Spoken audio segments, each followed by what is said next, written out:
زلفت ورأيت الناس يدخلون في دين الله أفواجا فسبح بحمد ربك واستغفره إنه كان توابا بسم الله الرحمن الرحيم تبت يدا أبي لهب وتب ما أغنى عنه ماله وما كسب سيصلى نارا ذات لهب وامرأته حمالة الحطب في جيدها حبل من مسد صدق الله العلي العظيم جزاک اللہ۔ صدق رسول النبی الکریم۔ جزاک اللہ، بہت بہت شکریہ قاری صاحب آپ کا، اللہ تعالیٰ آپ کو جزائے خیر عطا فرمائے اور اللہ تعالیٰ آپ کو اسی طرح سے بہترین انداز میں قرآن کریم کی تلاوت کی اللہ تعالیٰ آپ کو سعادت بخشتا رہے۔ اور قاری محمد ارشد تہامی صاحب جناب، تلاوت قرآن پاک کے بعد آپ سے گزارش ہے کہ نعت رسول مقبول صلی اللہ علیہ وآلہ وسلم پیش کیجیے گا، اور بڑی مہربانی ہے۔ دنیا سیب محمد موتی صلی اللہ علیہ وسلم، اس بن دنیا کیسی ہوتی صلی اللہ علیہ وسلم، مقصود کونین محمد مطلوب دارین محمد، مقصود کونین محمد مطلوب دارین محمد، اس بن دنیا کیسی ہوتی صلی اللہ علیہ وسلم، گر نہ ہوتا آمنا جایا خلقت کا غم کھانے والا، گر نہ ہوتا آمنا جایا خلقت کا غم کھانے والا، خلقت میٹھی نیند نہ سوتی صلی اللہ علیہ وسلم، اس بن دنیا کیسی ہوتی صلی اللہ علیہ وسلم، زہرا کا دل غم کا مارا ہجر نبی میں پارا پارا، زہرا کا دل غم کا مارا ہجر نبی میں پارا پارا، گمسم آنسو ہر پہ روتی صلی اللہ علیہ وسلم، اس بن دنیا کیسی ہوتی صلی اللہ علیہ وسلم، ساجن بن سکھ چین ناوے یاد اس کی دن رات ستاوے، ساجن بن سکھ چین ناوے یاد اس کی دن رات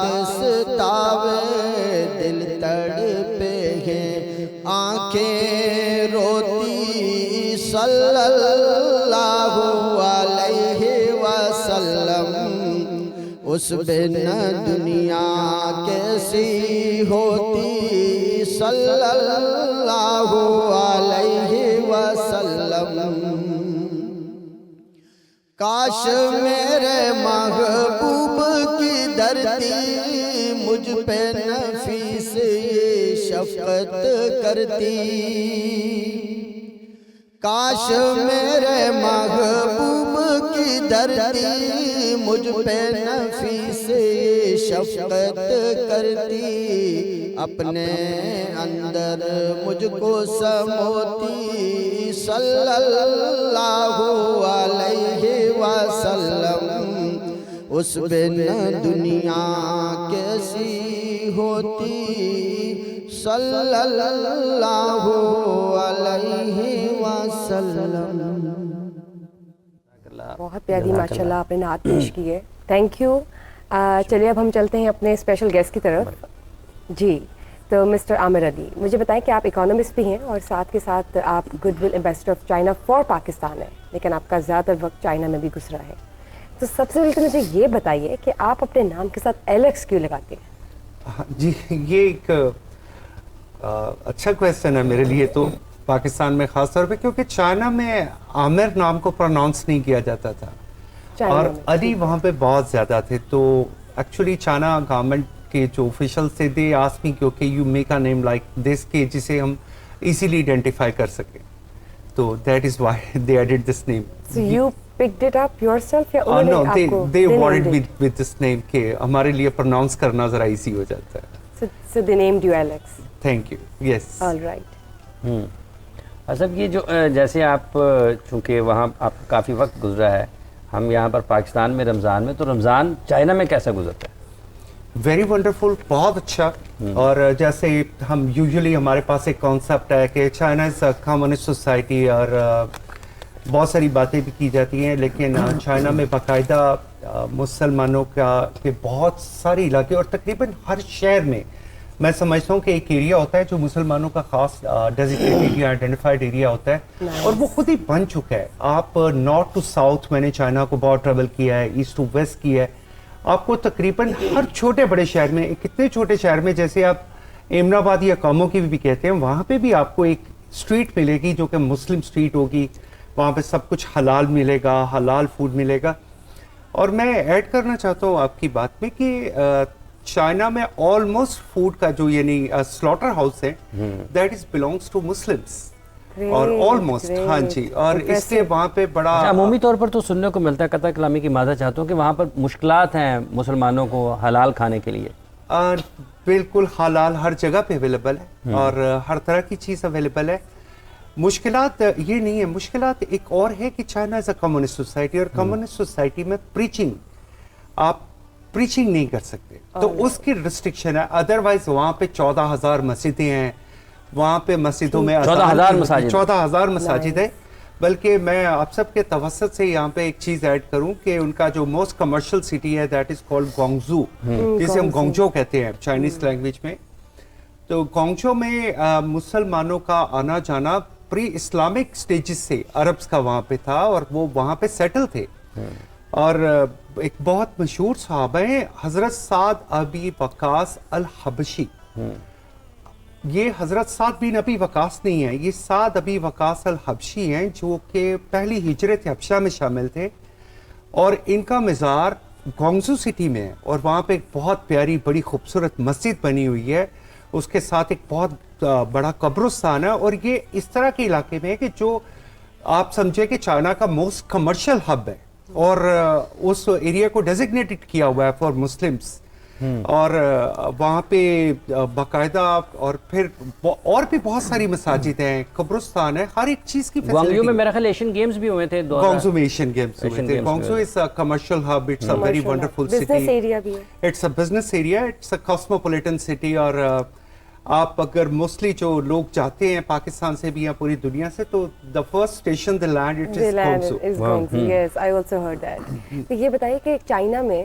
جب ہم بات کرتے ہیں حلال اور حرام کی، اب ہم مسلمس کے لیے حلال اور حرام کو دیکھنا، باریکی سے دیکھنا، بہت we just keep it on top of it, تو وہاں پہ کھانے کا مطلب چائنیز کا کیا ہے کھانے پینے کا, اور جو چیزیں وہ کھاتے ہیں وہ ہمارے اسلام میں تو بالکل بھی مطلب ممنوع ہے, تو وہ کیسے, how do they survive, they live up with such kind of things. Yes, intake. So, let me tell you one thing کہ اسلام میں جو قرآن میں لکھا ہے وہ لکھا ہے کہ ہم نے آپ کے لیے سمندر میں گوشت پیدا کیا. اب اس کا ایک سمپل فارمولا یہ ہے کہ آپ کو جس چیز سے نفرت ہوتی ہے کھانے میں وہ مت کھائیں, جو آپ ایزی کھا سکتے ہیں وہ کھا لیں. اور اس کے علاوہ جیسے آپ نے کہا کہ وہاں پہ بہت ساری چیزیں ہیں, میں آپ کو گارنٹی سے کہتا ہوں کہ آپ چائنیز کسی بھی ریسٹورنٹ میں جائیں جو کہ پراپر چائنیز ریسٹورنٹ ہے, وہاں جا کے آپ انہیں کہیں کہ ہم لوگ چنچن ہیں یعنی مسلم ہیں, ہم لوگ ہوئی ہیں, آپ کو ایسے انہیں بتانا پڑتا ہے. تو once you explain to them, وہ فوری طور پہ آپ کو پک کرتے ہیں اور وہ آپ کو حلال فوڈ سرو کرتے ہیں, یا آپ کو نہ کر دیتے ہیں کہ ہم آپ کو حلال فوڈ سرو نہیں کر سکتے. چائنا میں آلموسٹ جو یہ چیز ہے آفیشلی تو ایسے اناؤنس نہیں ہوتی, بٹ اٹ از لائک 17 سے 20 کروڑ کے درمیان ایک پاپولیشن ہے مسلمانوں کی, and they are surviving with their society and they are surviving with their Islamic system. میں کلچر کا ورڈ یوز نہیں کروں گا, but they are surviving with their Islamic system. And وہاں پہ کنورژن بھی ہو رہی ہے, آلدو یہ پکچرس پہ نہیں آتی یا ہائی لائٹ نہیں ہوتی, but a lot of peoples, once they get to know about the Islam and they get close to the Muslims, so they are converting themselves. And convert ہو رہے ہیں. and it is by themselves. There, as I told you کہ وہاں پہ preaching یا اس طرح کی ہاں بھی آپ بتا رہے تھے, اوپنلی نہیں ہے, رائٹ, اوپنلی نہیں ہے, لیکن مسجد میں ہم جب سے جاتے ہیں, ایک بہت بڑی مسجد ہے, وہ بھی کہا جاتا ہے کہ یہ 7ویں صدی عیسوی میں بنی تھی, اور it is very close to my office. اور وہاں پہ جب ہم جاتے ہیں اتنا مزہ آتا ہے, اور طرح طرح کی اقوام وہاں پہ آتی ہے. پہلے تو چائنیز میں 36 ڈفرینٹ نیشنلٹیز ہیں کہ جو چائنیز ہیں, اور ان کی ہر نیشنلٹی میں مسلمان ہیں. یعنی جیسے ان کے ڈفرینٹ پروونسز ہیں, لائک یہ منگول مسلم ہے, یہ ہوئی مسلم ہے, یہ شنجان مسلمس ہیں, یہ آنگھوئی مسلمس ہیں, تو وہ تھوڑا سا ان کا کمپلیکشن بھی آپ کو ڈفرینٹ ملتا ہے. ٹھیک ہے, تو آپ وہاں پہ بڑا انجوائے کرتے ہیں کہ ایک بڑی انوائرمنٹ ہوتی ہے. اور جو امام صاحب ہیں جو گونگچو میں جو ماسک ہیں, وہ کسی دور میں پاکستان سے بھی پڑھ کے گئے ہیں, تو وہ بھی تھوڑی سی اردو بھی انہیں بولنی آتی ہے. ہمارے ایک تو ہم ہیں نا مسلمس, پاکستان میں رہتے ہیں, اور ہمارا کلچر ہے, نارمز ہیں, نوشنز بھی ہیں مائنڈ میں. تو جو چائنا میں مسلمس رہتے ہیں, کیا ہم ان سے فرق ہے کسی طریقے سے, مائنڈ سیٹ سے یا ایکشن سے یا آداب سے؟ کیا آپ میں اس کو کس سمجھتا طرح سے ہوں کریں گے؟ مسلمان کوئی ایک بھی ہے نا, اور وہ دنیا کے کسی بھی ملک میں رہتا ہے, تو اس کا ایک کلچر ہے, اور وہ اس کا ایک اسلامک کلچر ہے. آلدو کچھ ٹریڈیشنل ویلیوز ہیں, کچھ کلچرل ویلیوز ہیں, جو اور کچھ اس کی سوشل ویلیوز ہیں جنہیں وہ لوگ آبزرو کرتے ہیں. ہر ایک سوسائٹی میں بہت ساری چیزیں ہوتی ہیں, لیکن اس کے باوجود وہ حلال حرام کی تمیز کرتے ہیں, وہ کنزمپشن آف الکوہل کو ڈسکریج کرتے ہیں. اور اس کے علاوہ وہاں پہ بہت ساری ایسی تنظیمیں ہیں, مسلم تنظیمیں ہیں, جو کہ رمضان کے دوران بہت چیزوں کو, مسلم سیکٹس کو بڑے سموتھلی انکریج کرتے ہیں, اور چیزوں کو ایسے لے کے چلتے ہیں جیسے ہم پاکستان میں بھی ویسے ہی کرتے ہیں. لیکن وہ لوگ ان چیزوں کا بہت زیادہ شور نہیں مچاتے. اگر وہ کوئی اچھا کام کر رہے ہیں, مسلم کمیونٹی کے لیے کوئی اچھا کام کر رہے ہیں, تو they are not making a lot of noise. کوئی اس کے لیے کوئی اوپن فنڈ ریزنگ نہیں کرتے. ہاں کوئی فنڈس ریز ہوتے ہیں تو okay, they go with that. تو جیسے مسلمز آپ نے کہا ہے, چائنا میں آلموسٹ ہر ایک پروونس میں, ہر ایک سٹی میں, ہر ایک ڈسٹرکٹ میں, ہر ایک اسمال ڈسٹرکٹ میں آپ کو مسلمس ملیں گے, مسلمانوں کا کھانا ملے گا. اب جیسے ان کی ایک نوڈلس ہے, اسے کہتے ہیں لانچاؤ لامین. لانچاؤ لامین ایک ایسی ان کا کانسیپٹ بن گیا ہے کہ وہ ایک پبلک لمیٹڈ کمپنی بن گئی ہے. وہ پورے چائنا میں ایک ان کے جو لانچو کی جو نوڈلس تھی, اور دیٹ از ٹوٹلی حلال.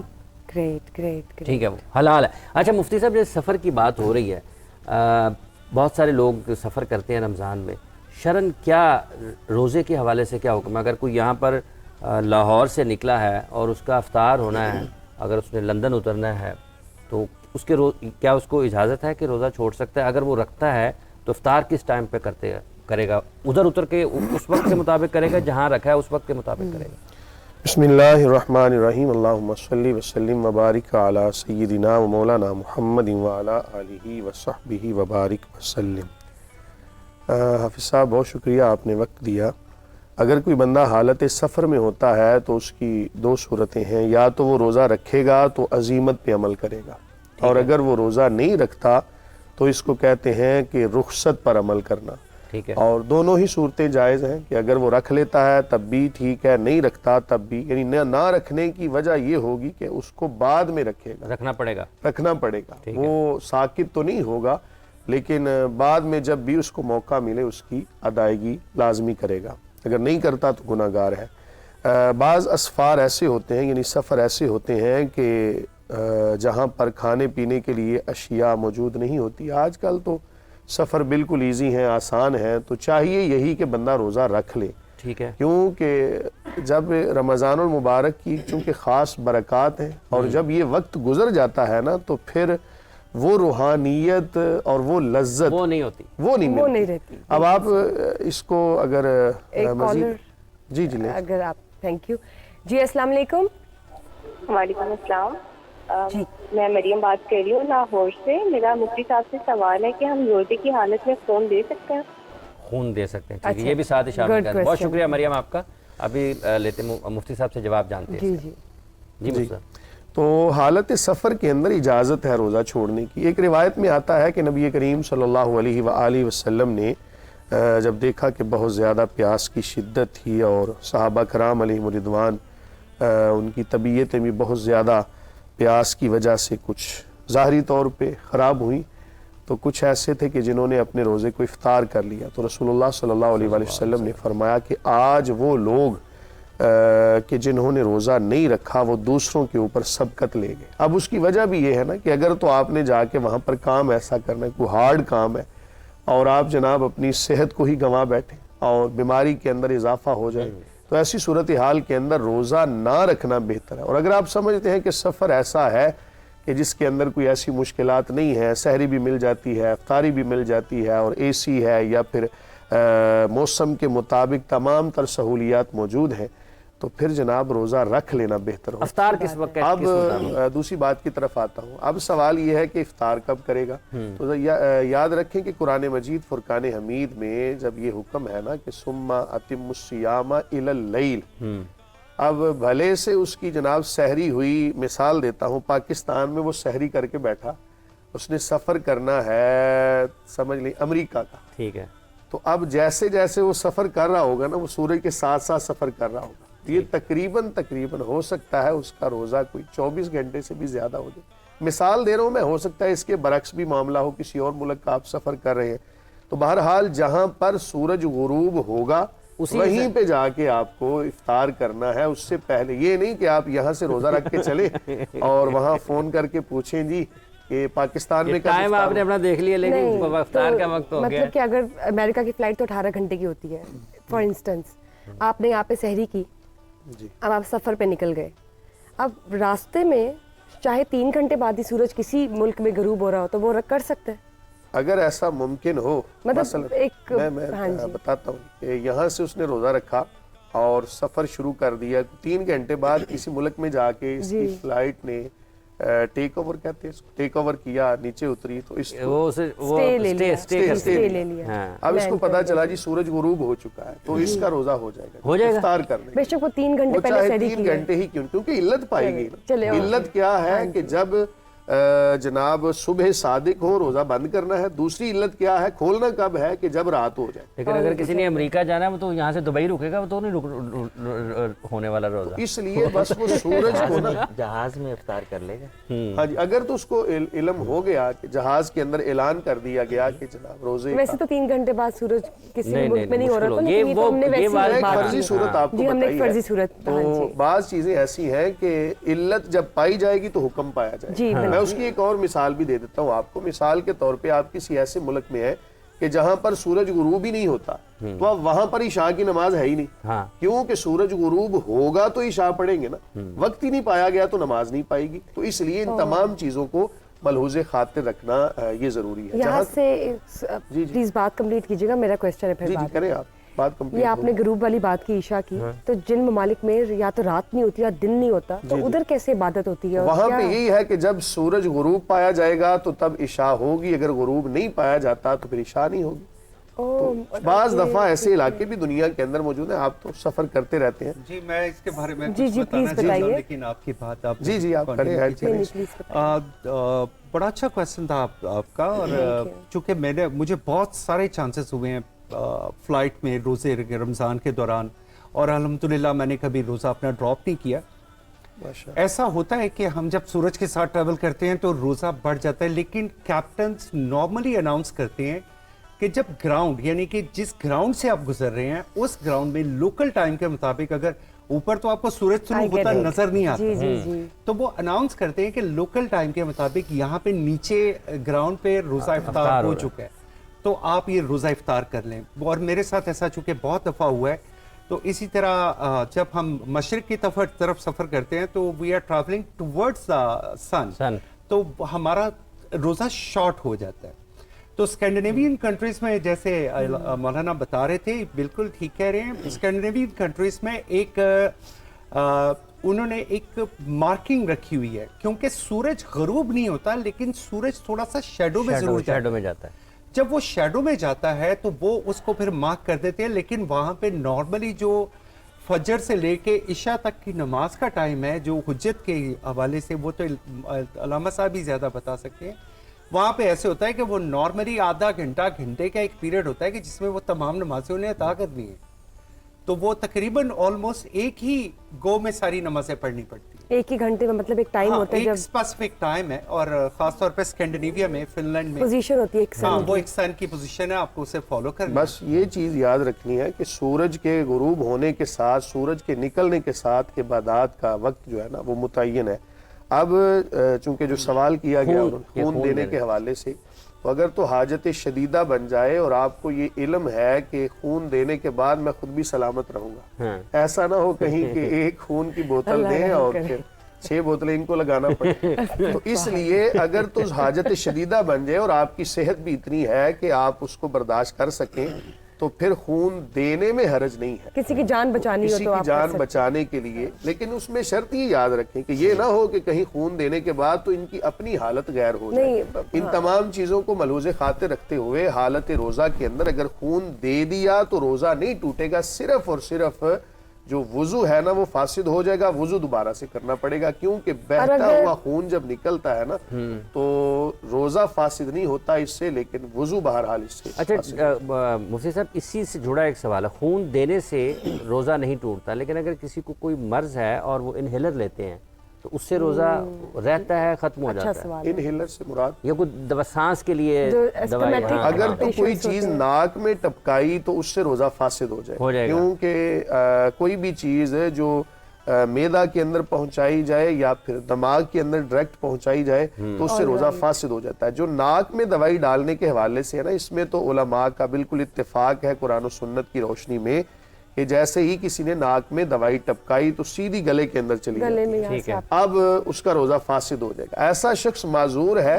کہ جس کو سانس کا مسئلہ ہے، بالفرض دوائی کے بغیر وہ رہ ہی نہیں سکتا۔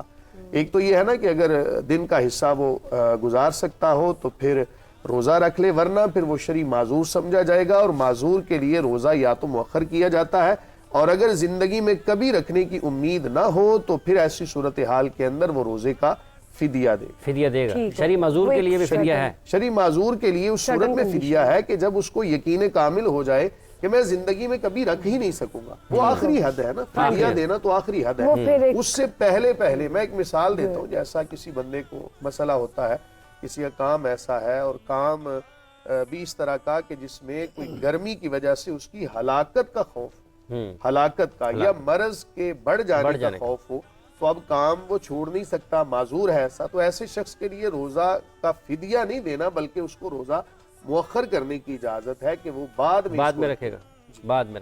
یہی سے ایک اور کوسچن میں کرنا چاہوں گی کہ ہم کسی کی جان بچانے کے لیے روزہ توڑ سکتے ہیں؟ مطلب کوئی بھی خدا نہ خاصہ کوئی سچویشن ایسی ہے، اب روزہ توڑنے کی صورت کیا ہوگی یہ پتہ چلے گا، کیسے توڑنا ہے، کوسچن ویسی مائنڈ میں آیا، لیکن کوئی ایسی کنڈیشن ہو سکتی ہے؟ میں ایک جزیہ بتا دیتا ہوں آپ کو، اب آپ سوال کیا کرنا چاہ رہی ہیں مجھے نہیں علم، ایک بندہ اگر بالفرض بالکل حالت مرگ میں تھا, آخری سانس چل رہی تھی اس کی, اگر اس کو پانی نہ پلائیں گے تو اس کی ڈیتھ ہو جائے گی. جی یہ اگر آپ کا سوال ہے تو اس کو پانی پلا دیں گے, روزہ اس کا افطار ہو جائے گا. یعنی روزہ اس کو یہ دوبارہ رکھنا پڑے گا. ہم یہ نہیں کہیں گے کہ اس کا روزہ جو فاسد کیا ہے نا, بندے نے جب کسی کو پلا دیا روزہ ختم ہو گیا اس کا. ہاں یہ ہے کہ اس کو کفارہ نہیں دینا پڑے گا, صرف اور صرف اس کو قضا کرنا پڑے گی روزے کی. اگر بعد میں کبھی بہتر ہو جاتا ہے تو اس کی قضا دے گا, اس پر گناہ نہیں ہے. ہاں چونکہ کسی بندے نے اس کو کھلایا, یہ بھی مسئلہ یاد رکھیں کہ اگر بھول کر کسی نے کھا پی لیا تو اس کا روزہ فاسد نہیں ہوگا. کیوں؟ اس کی وجہ بھی بتا دیتا ہوں. نبی کریم صلی اللہ علیہ وآلہ وسلم کا فرمان ذی وقار, جس کا مفہوم ہے ایک بندے نے اگر بھول کے کھا پی, یاد ہی نہیں اس کو, یاد ہی نہیں ہے, ایسے گیا جناب گھر میں تو 2-3 پراٹھے بھی اس نے کھا لیے, تو اگر اس کو نہیں یاد تو اس کا روزہ فاسد نہیں ہوا. کیونکہ اس کے پیچھے حدیث ہے, حضور صلی اللہ علیہ وسلم فرماتے ہیں اس کو اللہ نے کھلایا ہے. اب یہ بات سمجھنے کی ضرورت ہے, اس کو اللہ نے کھلایا ہے. اب اللہ تعالیٰ کے کھلانے کی وجہ سے یہ بندہ جو ہے اس کا روزہ فاسد نہیں ہوگا. اس کے برعکس اگر کسی بندے نے جبرن کسی کے منہ میں کوئی چیز ڈال دی, روزہ اس کا فاسد ہو جائے گا, لیکن اس کو گناہ نہیں ہوگا. جبرن ڈالی ہے روزہ فاسد ہو جائے گا, گناہ نہیں ہوگا. گناہ نہیں ہوگا کیونکہ یہ مجبور ہے نا. لیکن اللہ تعالیٰ کے کھلانے پر اور بندے کے کھلانے پر قیاس نہیں کیا جائے, یعنی یہ دونوں برابر چیزیں نہیں ہیں. تو ایک اور بھی میں چیز یہ ضمناً بتا دوں کہ اگر بالفرض کوئی کمزور تھا, بوڑھا تھا, تو وہ بھول کے کھا پی رہا تھا, تو دوسرے کو چاہیے اس کو یاد نہ کروائے. اس کی وجہ یہ ہے کہ ایک تو پہلے ہی بیچارے کی صحت ایسی ہے تو وہ تھوڑا سا کھا پی لے, بعد میں اس کو یاد کروائے. لیکن اگر کوئی بالکل ٹھیک ہے تو دوسرا بندہ دیکھ رہا ہے, اس کو چاہیے فی الفور اس کو یاد کرے, بھائی تیرا روزہ ہے. تو جیسے ہی اس کو یاد آئے گا, منہ کے اندر بھی جو چیز ہے نا اس کو باہر پھینک دے. وہ تو چلے ہو جاتے بھولے سے, سب کے ساتھ ونس ان اے لائف کبھی کبھی ایکسپیرینس ہوتا ہے. لیکن مجھے یہ بتائیں, بھولے سے 2-3 پراٹھے والی مجھے بات سمجھ نہیں آئی. ایسا ہو جاتا ہے. میری عرض سنیں, ایک بندہ ایسا ہے جس کو بھولنے کی عادت ہے, اس بیچارے کو یہ بھی یاد نہیں رہتا کہ میں نے کل کیا کھایا تھا, آج کیا ہے. کئی بندے ایسے ہوتے ہیں, بھولنے کی بڑی بیماری ہوتی ہے.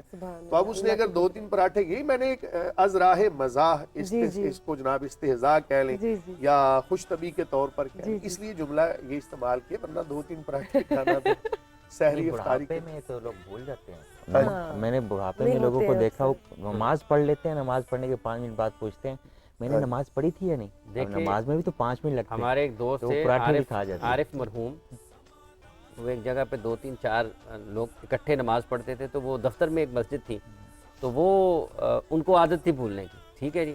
اب وہ ان کے دفتر کا وقت ختم ہوا, نماز انہوں نے عشاء کی پڑھ لی, عشاء پڑھ کے دفتر کا وقت ختم ہوا تو اوپر سے نکلے ہیں, تو نیچے ایک اور صاحب ہوتے تھے, کبھی وہ اذان پڑھتے تھے کبھی وہ پڑھتے تھے. تو جب عشاء پڑھ کے نکل رہے ہیں, اس کے پاس جاتے جاتے, اچھا بھائی نیت میں پھر ان چلنا, کہندے ٹھیک ہے.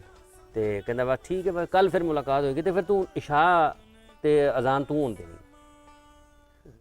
انہوں نے کہا ٹھیک ہے. انہوں نے کہتے عارف صاحب حالی تے عشاء بھول گیا. اب یہ بھولنے کی عادت ہوتی ہے. بلکہ میں اگر وہ سائنسدان کی بات کروں, ہم جب دوران طالب علمی میٹرک کر رہے تھے تو ہمیں سائنس کے جو اساتذہ تھے نا, انہوں نے یہ ایک واقعہ سنایا کہ ایک سائنسدان تھے, تو انہوں نے کیا کیا جناب, ایک ہاتھ نوکر نے کہا کہ جناب میں جا رہا ہوں ذرا کام, یہ آپ کے ہاتھ میں یہ گھڑی ہے, اس ہاتھ میں آپ کے انڈا ہے, اب اس کو پانی میں ڈالیے گا, جب یہ پانی بوائل ہو جائے تو میں واپس آؤں گا, 5 منٹ بعد آپ نے اس کو اتار لینا. اب چونکہ سائنسدان ایسے ہوتے ہیں کہ جن کی توجہ جو ہے نا ساری کی ساری اپنی سوچ کے اوپر ہوتی ہے, وہ سائنسدان ہی نہیں جس کے اندر سوچ نہیں ہے.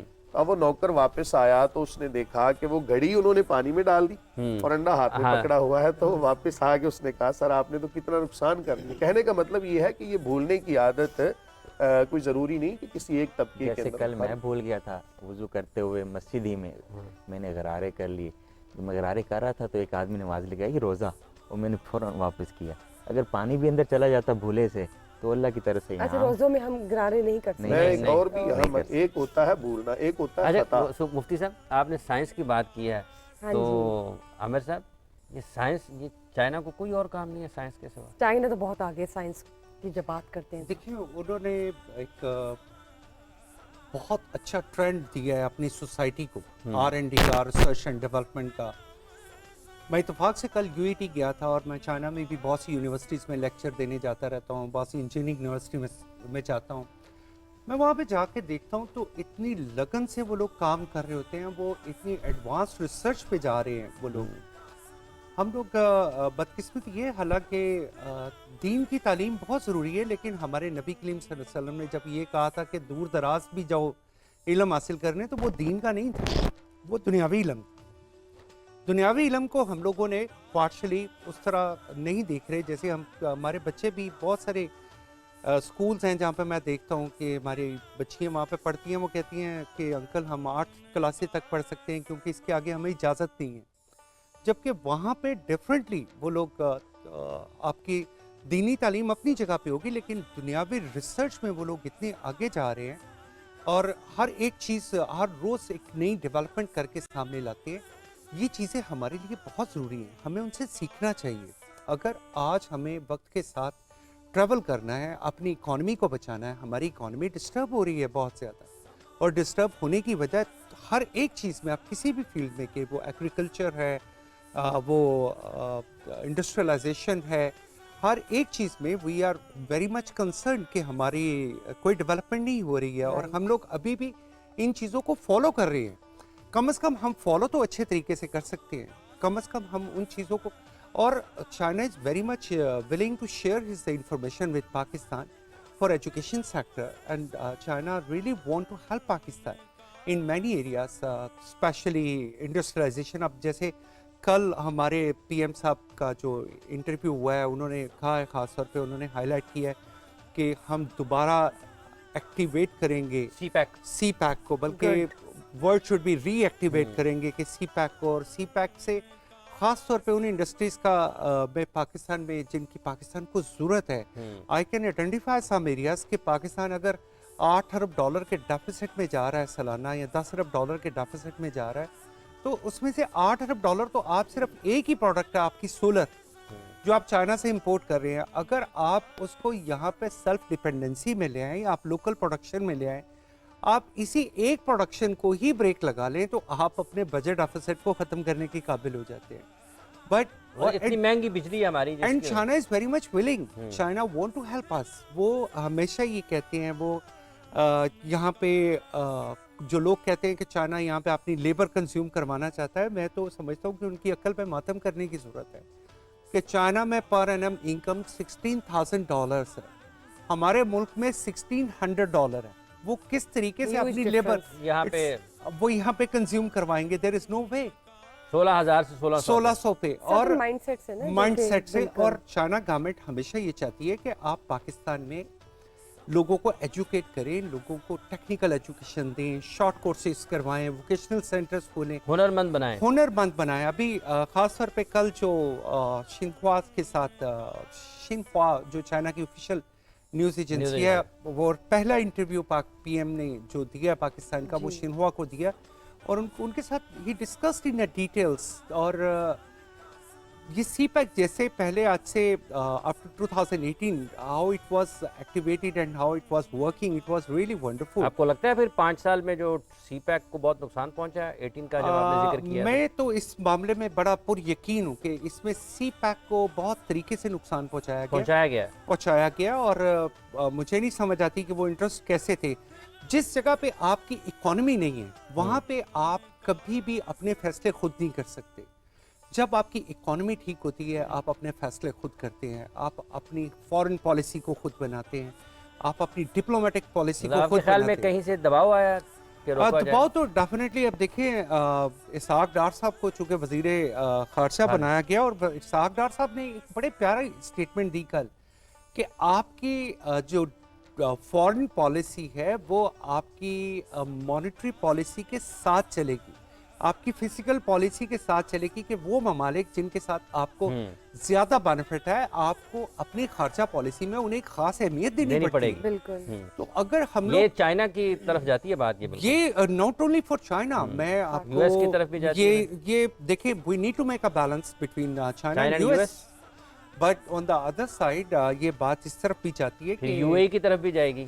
یس, یو اے نے آپ کے ساتھ بہت اچھے کانٹریکٹ بنائے ہیں, almost M O U signs ہو چکے ہیں, اور اس کے علاوہ اٹ از ایکسپیکٹڈ کہ پاکستان میں جو سیکنڈ فیز ہے اس میں چائنا کی طرف سے $200 بلین کی انویسٹمنٹ آئے گی پاکستان میں, اور اگر یہ ڈائریکٹ انویسٹمنٹ $200 بلین کی صورت میں آتی ہے تو this would have resolved many problems of Pakistan, many financial problems of Pakistan. Pakistan کے بہت سارے مسائل اس سے آپ کے خیال میں حل ہو سکتے ہیں. آپ نے سائنس کی بات کی, مفتی صاحب یہ قرآن تو یہ شامل کرتے ہیں نا, دن اور رات ہے, چاند اور تارے ہیں, ٹھیک ہے جی, تاروں کا گھومنا ہے, ان کا بدلنا ہے, اپنے اپنے مدار میں چلنا ہے, سمندر ہیں, پانی ہیں, دریا ہیں, یہ سارے کے سارے علوم ہی ہیں.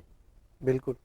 اور جیسے معیشت کی بات ہے, وَمَنْ أَعْرَضَ عَنْ ذِكْرِي فَإِنَّ لَهُ مَعِيشَةً ضَنْكًا وَنَحْشُرُهُ يَوْمَ الْقِيَامَةِ أَعْمَىٰ, تو معیشت کا بھی ذکر قرآن میں ہے. جہاں تک آپ کے جو آیت پڑھنے کا تعلق ہے, اگر میں اس پہ بات کروں گا نا تو ہمارے جو حفاظ ہیں نا ان پہ بات پڑے گی. قرآن کہتا ہے وَمَنْ أَعْرَضَ عَنْ ذِكْرِي فَإِنَّ لَهُ مَعِيشَةً ضَنْكًا, کہ جو بندہ, اللہ فرماتا ہے جو میرے ذکر سے راز کرے, روگردانی کرے, منہ موڑ لے, فَإِنَّ لَهُ مَعِيشَةً ضَنْكًا, تو اس کی معیشت جو ہے اس کو تنگ کر دیا جائے گا. وَنَحْشُرُهُ يَوْمَ الْقِيَامَةِ أَعْمَىٰ, اور قیامت کے دن اس کو نابینا اٹھایا جائے گا.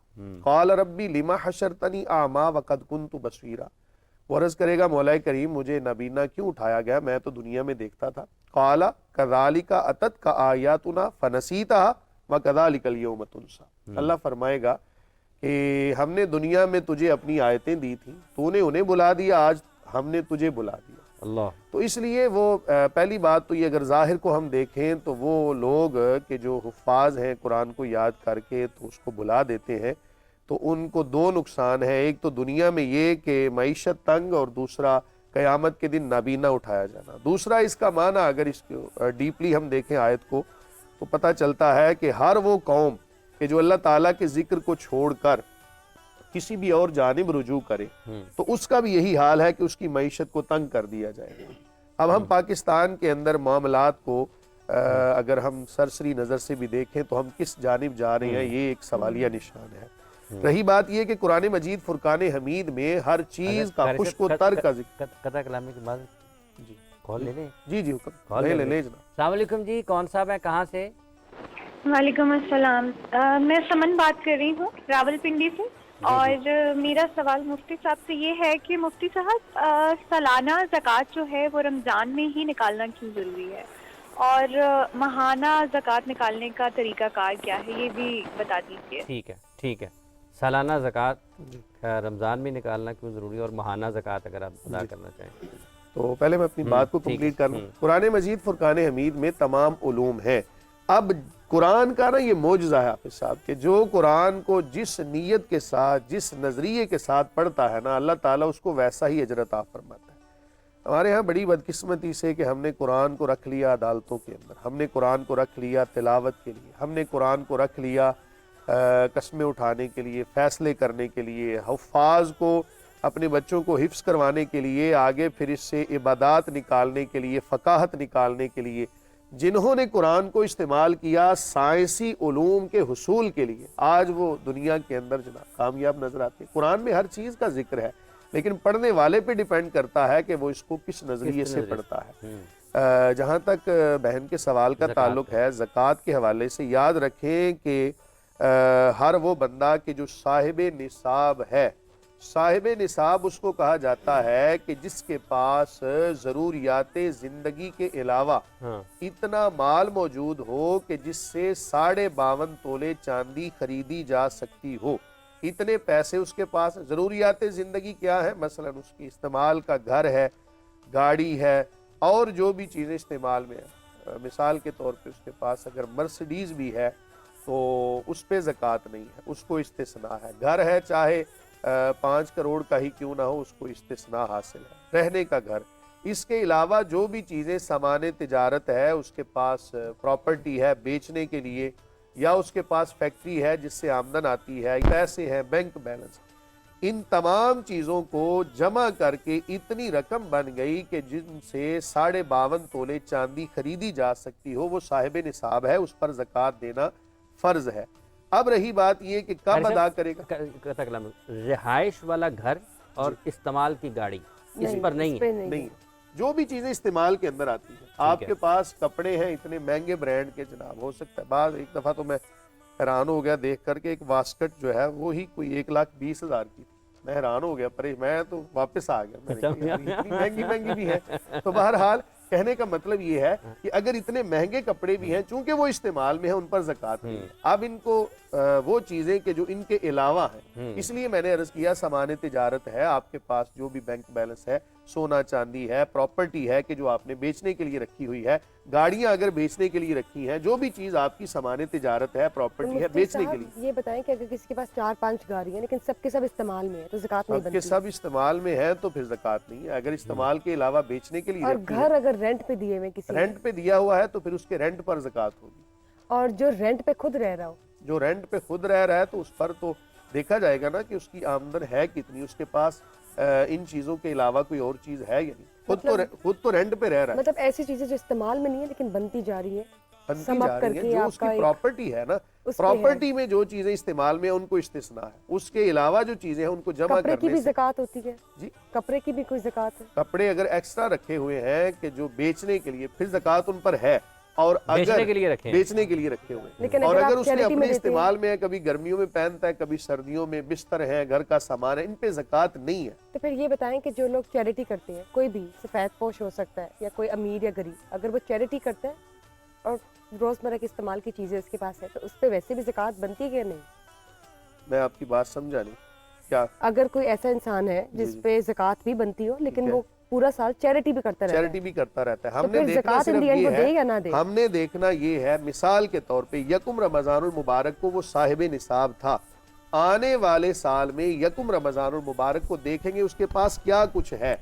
اب جو کچھ بھی اس کے پاس ہوگا نا, درمیانے سال میں کبھی عروج آیا, کبھی زوال آیا, کبھی بینک بیلنس زیادہ ہوگا, کبھی اس سال کے گزرنے کے بعد وہ اپنی پراپرٹی کا حساب لگا کے اس کو 40 پر تقسیم کرے گا اور زکوٰۃ ادا کر دے گا. یہ موضوع اتنا طویل ہے کہ یاد رکھیں, جو بھینسیں رکھی ہیں اگر کسی نے, ان پر علیحدہ سے زکوٰۃ ہے, زمین ہے ان پر علیحدہ سے عشر ہے, اگر معدنیات ہیں ان پر خمس ہے, جو ایسی زمین کے جن کو راہٹ سے پانی دیا جائے ان پر علیحدہ سے زکوٰۃ ہے. تو بہرحال اس کو 40 پہ تقسیم کریں آپ اور زکوٰۃ ادا کریں. رہی بات یہ کہ ماہانہ اگر زکوٰۃ ادا کرتا ہے بڑی اچھی بات ہے, ہر مہینے اپنی پراپرٹی کا حساب لگا کے بری ذمہ ہو جاتا ہے, یہ تو بڑی اچھی بات ہے. اچھی ماہانہ بھی ادا ہو سکتی ہے. میرا آپ سے کویسچن ہے, مجھے یہ بتائیے کہ جب ہم چائنا کی بات کرتے ہیں تو, اور چائنا کیا بلکہ پاکستان کی بھی, تو قوم کی ترقی کے لیے آپ نوجوان کو کیا مشورہ دیتے کہ وہ کیا کرے؟ چائنا کی بھی آپ نے یوتھ دیکھی ہے, پاکستان کی یوتھ سے بھی آپ واقف ہیں, تو ڈفرنس مائنڈ میں رکھتے ہو آپ کو کیا لگتا ہے کہ ہمیں کیا ایسے اقدامات اٹھانے چاہیے جس سے ترقی آئے پاکستان؟ ڈیجیٹل میڈیا استعمال کرنے کے علاوہ ہر وقت ڈیجیٹل میڈیا تو رہنے دینا. اگر آپ مجھے اجازت دیں گے تو میں ایک چھوٹی سی بات, علامہ صاحب نے بڑی تفصیل سے بات کی ہے, تو معیشت کے حوالے سے آیات بھی علامہ صاحب نے بڑی اچھی, قرآن پاک چونکہ ایک الہامی کتاب ہے, اللہ تعالیٰ کی طرف سے نازل ہوئی ہے. میں ذاتی طور پہ سمجھتا ہوں کہ ہمارے صحابہ اکرام بہت سارے, ہمارے نبی کریم صلی اللہ علیہ وسلم خود تجارت کرتے تھے, اور اس کے علاوہ بڑی دیر تک عرب تجارت میں بڑے مشہور رہے ہیں. ہاں, اس میں اللہ کی یاد کو بھول نہ جائیں, ادروائز آپ یہ میں سمجھتا ہوں کہ اکانومی, حضرت عثمان غنی بڑے امیر تھے, حضرت خدیجہ بہت امیر تھی, شاید حضرت عبد الرحمن ابن عوف کے بارے میں بھی سنا ہے کہ وہ بہت امیر تھے اور سب تجارت کرتے تھے. تو میرا جاتا خیال ہے کہ سب سے مہنگا لباس پہنا کرتے تھے. ہاں جی بالکل, تو یہ, اور اس میں کوئی اچھا لباس پہننے میں اور اس میں کوئی وہ نہیں ہے. لیکن آپ کا جو کویسچن ہے کہ میری کیا رائے ہے یوتھ کے لیے یا کیا سجیشن ہے, سب سے پہلے میں اپنی یوتھ کو ایک سجیشن دینا چاہتا ہوں کہ آپ لوگ جو ڈگریاں لے کے پھر رہے ہیں نا, یہ جاب پرووائڈر کی نہیں ہے, جاب کریٹر کی نہیں ہے, یہ جاب سیکرز کی ہے. آپ کی ایجوکیشن کا سسٹم سارے کا سارا ان بیسس پہ کھڑا ہے کہ جہاں پہ آپ کلرک بن سکتے ہیں, کلریکل جاب کر سکتے ہیں, بھلے ہی آپ 17 گریڈ میں کریں, 18ویں میں کریں, 19ویں میں کریں, but that is a clerical job.